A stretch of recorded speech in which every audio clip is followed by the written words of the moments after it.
పత్రికల ఏం రాసుకొచ్చిర్రు ఏంది ఏం కథ అంటే కోళ్ళ వచ్చింది. యూరియా ఇస్తేనే ఉపరాష్ట్రపతి ఎన్నికల్లో మద్దతు. ఏమంటారు చూడు ఊళ్ళల్లా ఎట్లా చెప్పాలి ముచ్చట ఇది అంటే అన్నీ ఉదాహరణ కోటి లెంకలు ఉంటాయి. అంటే నువ్వు నాకు ఎట్లా చెప్పాలి కోళ్ళగా బల లింకు పెట్టిందే,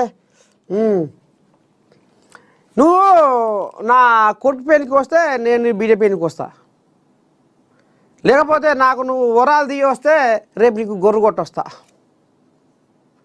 లేకపోతే ఇప్పుడు నేను చెప్పిన ఒక పని పలానా వస్తువు గాడ ఇచ్చి రావాలా, అట్లయితేనే నేను నీకు రేపు ఏదో ఒకటి నీకు సాయం చేస్తా అంటే ముక్కు పట్టుకొని అడిగినట్టుగా.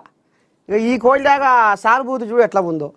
అరే మన తెలంగాణోడు మన తెలుగు బిడ్డ ఉపరాష్ట్రపతి కాబోతున్నాడు,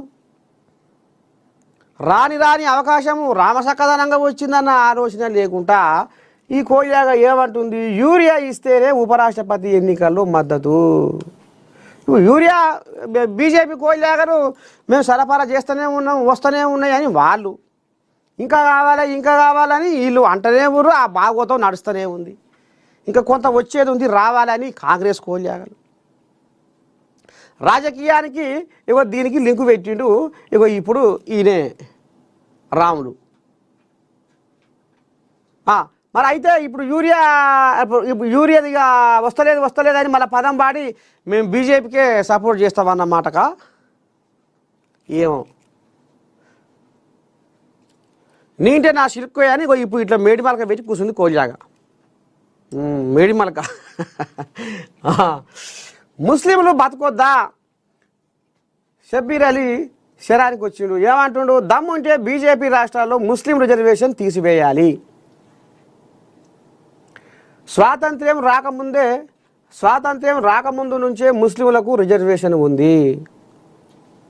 బీజేపీ ప్రభుత్వ సలహాదారు షబ్బీర్ అలీ ఫైర్.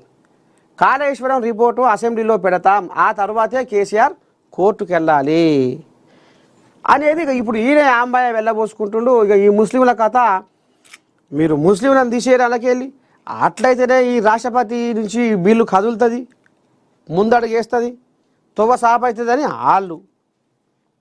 దమ్ముంటే బీజేపీ రాష్ట్రాల్లో ముస్లిం రిజర్వేషన్ తీయాలని ఇప్పుడు ఈ కోయాగో మనలో ముందలేసింది. ఈ పంచాయతీ చల్లకుండా ఓడుస్తలేదు తీరుతలేదు. మరి ఎన్ని రోజులు అవుతుందో ఈ పంచాయతీ, ఇంకేమవుతుందో. ఇప్పటికే పరవట కొంపలో అయినాయి ఊర్లు, సర్పంచులు లేక, ఇంటికి యజమాని గట్టోళ్ళు లేకపోతే ఏమైంది, ఇల్లు శతకుప్ప ఇది. ఇప్పుడు గట్టిన అయినాయి ఊర్లని, వన్య తప్పి చిన్న పోయి దరిద్రం కొట్లాడుతుంది ఊర్లల్లో. ఇక మరి ఇంకెన్నాళ్ళు ఈ బీసీల రాగం అని వాళ్ళు బీసీల రాగమే అంటారు, వీళ్ళు బీసీల రాగమే అంటారు, అందరూ బీసీల రాగమే అంటారు. కానీ ఆఖరికి వస్తారు కల్లా మరి బీసీలకు ఏం రోగం తెస్తారో ఏమో రాంగ. ఢిల్లీ సీఎం రేఖా గుప్తాపై దాడి, ఫిర్యాదుదారుడిగా వచ్చి చెంపదెబ్బ, తీవ్రంగా ఖండించిన అధికార ప్రతిపక్ష నేతలు. ఊరేకు దగ్గరికే పోనీయరు, దగ్గరికే రానియరు. మరి గిట్టెటాయే ముఖ్యమంత్రి కాడికి పోయి చెంపదెబ్బ కొట్టే అంత కాడికి వచ్చింది కథ అంటే మరి అక్కడ భద్రత ఎట్లా ఉంది? లేకపోతే ఈమె సామాన్యురాలుగా అందరు రావాలి అన్నట్టుగా గుణవంతురాలా? అసలు ఏంది ముఖ్యమంత్రి చెంపదెబ్బ అనేది? అది ఇకారం తప్పిన ముచ్చటే కాబట్టి మన ఏఎన్ఎన్ నుంచి మనం కూడా ఖండిద్దాము. ఇక 21 ఏళ్లకే ఎమ్మెల్యే, తెలంగాణ శాసనసభలో చట్ట సవరణ చేస్తాం. రాహుల్ గాంధీ ప్రధాని అవగానే బిల్లు తెస్తాం, అమ్మని దండం పెట్టి. రాజీవ్ గాంధీ స్ఫూర్తితో స్థానిక సంస్థల్లో మహిళా రిజర్వేషన్లు. ఆయన తీసుకొచ్చిన సంస్కరణ వల్లే రాష్ట్రం ప్రపంచంతో పోటీ. రాజీవ్ గాంధీ జయంతి వేడుకల్లో సీఎం రేవంత్ రెడ్డి. సరే మంచిదే. 21 ఏళ్లకే ఎమ్మెల్యే అనేది శాసనసభలో చట్ట సవరణ చేస్తామనేది ముఖ్యమంత్రి అనుకొస్తుండు. మంచిదే, ఓ మంచి పని చేస్తా అంటే ఎవడన్నా వద్దంటాడా? సరే, ఇక ఈ ముచ్చట ఇట్లా ఉంటే